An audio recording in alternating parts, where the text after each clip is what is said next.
Hello everybody, this is Monstertaming coming at you with another Kindred Fates newsletter. Once again, apologize for this one being a little bit late, but I had a little bit of issues and my power went out and just various things like that got in the way. But this is September 24th, 2021 newsletter. For the Combat Arena, as we said in our previous newsletter, been working a lot on single player lately, and the Sprint is no exception. That being said, we already have several exciting additions finished and waiting to be added to the Combat Arena Alpha when the next patch comes out. Wonderful to hear. Single player. Last time we talked about the addition of our new fog system. In the past 2 weeks, we have further integrated it into our other system so everything plays nicely with each other now. The fog responds appropriately to the player's presence and doesn't interfere with collisions.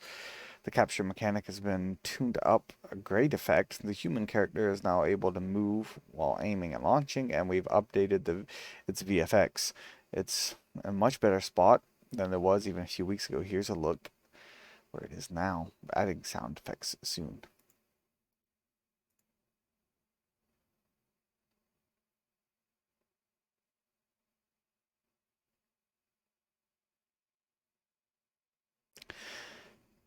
So I think the interesting thing about this is that, it's a skill-based mini game, but it doesn't seem like it's super harsh or anything. Also, you can see that the Mala almost one-shotted the trainer there. So there you will be able to be attacked by kinfolk in case you weren't already aware of that. I do like this a lot better than like a random chance from Pokeball or something like that. Obviously, this could get easier the more damage you do to them, and this is way too easy right now because you could just go and catch kinfolk without even having to fight with this. So I do think this is way too easy, but this is almost 100% assured going to change. But yeah, it's very nice to actually get a good look at and see how that looks. Moving on, we have the first version of the Kinfolk Bond progression that's been implemented. You can now track your bond level with each of your party members and either raise or lower that bond through your actions, like winning or losing in combat. We'll be adding more ways to affect your bond in future sprints. The human character has gotten a lot of attention this sprint. We have a new animation rig that allows for all the animations we need, and several of existing animations have been updated. We're also implementing logic for what happens if the human character blacks out, which I'm sure they're testing, as we saw recently that they actually had the damage in there for them and all. Completed 2 cutscenes and worked on the final one for the particular section of single player we're focusing on the moment. They're looking really cool and add a ton to the game's experience. I'm sure they do. Cutscenes are a really good storytelling technique for video games. Every kinfolk that's currently playable in the single player now has a list of multiple abilities they can learn as they level up. Part of this process included creating 2 new dark type abilities and accompanying VFX. Awesome. Maybe we can see some of those spill over to the alpha.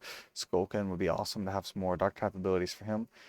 The tools and nodes we use to create missions have been improved. These mission nodes have additional functionality features that allow us to create new types of missions.